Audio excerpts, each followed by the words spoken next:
मीना के यहाँ 3 बेटियों की पैदाइश हुई थी। मीना को बेटियों से शुरू से ही सख्त नफ़रत थी, इसलिए वो अपनी बेटियों को बिल्कुल भी प्यार नहीं करती थी और हर वक्त उनसे जान छुड़ाने की कोशिश करती रहती थी। उसका शौहर काम के सिलसिले में शहर गया हुआ था। एक दिन जंगल में शदीद बारिश हुई और मीना ने इसका फ़ायदा उठाया।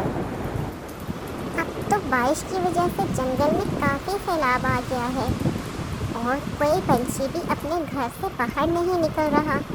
ये बहुत अच्छा मौका है इन तीनों से जान छुड़ाने का। इन्हें पानी में फेंक देती हूँ। फिर मीना ने तीनों बच्चियों को पानी में फेंक दिया और खुद शोर मचाने लगी। बचाओ बचाओ, कोई मेरी मदद करो, मेरी बच्चियाँ खेलते हुए पानी में गिर गई हैं, वो मर जाएंगी। वो भी बहुत छोटी हैं, उन्हें तो उड़ना भी नहीं आता। कोई मेरी मदद करो, मेरी बच्चियों को बचाओ। बारिश की वजह से कोई पंछी भी अपने घर से बाहर ना निकला और उसकी तीनों बेटियां पानी में बह गईं। मीना अपने प्लान पर बड़ी खुश हुई और अपने घर में चली गई। पास ही एक दरख्त पर चील बैठी थी। उसने ये सारा मंजर अपनी आंखों से देखा और उसने मीना को सज़ा देने का फ़ैसला किया। वो मीना की तीनों बच्चियों को पानी से निकालकर अपने घोंसले में ले गई। अगले दिन जब बारिश रुकी और मीना जंगल में खाना ढूंढने गई तो चील उसको रास्ते में मिल गई और चील उसे कहने लगी, भाई मीना, कल जब तुम अपनी बेटियों को पानी में फेंक रही थी तो मैंने तुम्हें देख लिया था। खैर, तुम्हारी बेटियां तो मर गई हैं, मगर ये राज राज ही रहेगा अगर तुम मेरी एक बात मान लो, वरना ये बात मैं जंगल के सारे पंछियों को बता दूंगी और तुम्हारे शोहर को भी बता दूंगी। फिर तुम जानती हो तुम्हारे साथ क्या सलूक होगा। नहीं नहीं चील बहन, ऐसा बिल्कुल मत करना।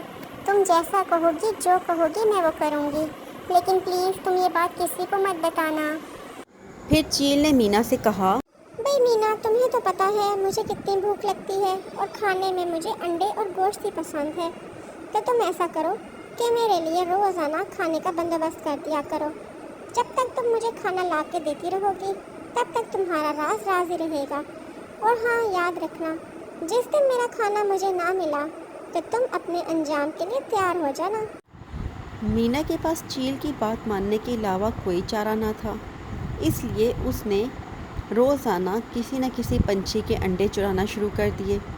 वो अंडे लेकर चील के पास जाती, उसे देती और वापस आ जाती। ये सिलसिला काफ़ी अरसे तक चलता रहा। एक दिन मीना जब चील के लिए अंडे लेकर गई तो चील उस दरख्त पर मौजूद नहीं थी, इसलिए मीना को मजबूरन उसके घोंसले में जाना पड़ा। वहाँ चील मीना की तीनों बच्चियों के साथ बैठी हुई थी। मीना तो ये मंजर देखकर हैरान ही रह गई। अरे चील बहन, ये क्या? मेरी तो तीनों बेटियां जिंदा हैं और तुम्हारे घोंसले में मौजूद हैं। फिर तुमने मुझसे ये सब कुछ क्यों करवाया? उस दिन मेरी किस्मत तो बहुत अच्छी थी कि मैंने तुम्हें अपनी बेटियों को पानी में फेंकते हुए देख लिया, लेकिन तुम्हारी किस्मत बुरी थी कि तुम्हारा राज खुल गया। अब मुझे तो मौके से फ़ायदा उठाना था। तुम खुद ही देख लो, तुम्हारी वजह से मुझे रोज़ाना बगैर मेहनत के अंडे खाने को मिल जाते हैं। चलो, अब जो होना था हो गया, लेकिन अब तुम मुझे मेरी बेटियां वापस करो। आज से हमारी डील ख़त्म। मेरी बेटियां जिंदा हैं। तुम भला ये बात कैसे साबित करोगी कि मैंने इन बच्चियों को पानी में फेंका था? चील ने बिल्कुल ठीक कहा था। मीना की किस्मत वाकई बहुत ख़राब थी, क्योंकि जब मीना चील के घोंसले की तरफ आ रही थी तो उसे उसके खामन ने देख लिया था। वो भी मीना के पीछे पीछे चील के घोंसले तक आ गया। उसने मीना और चील की सारी बातें सुन ली और वो जल्दी से पुलिस को ले आया।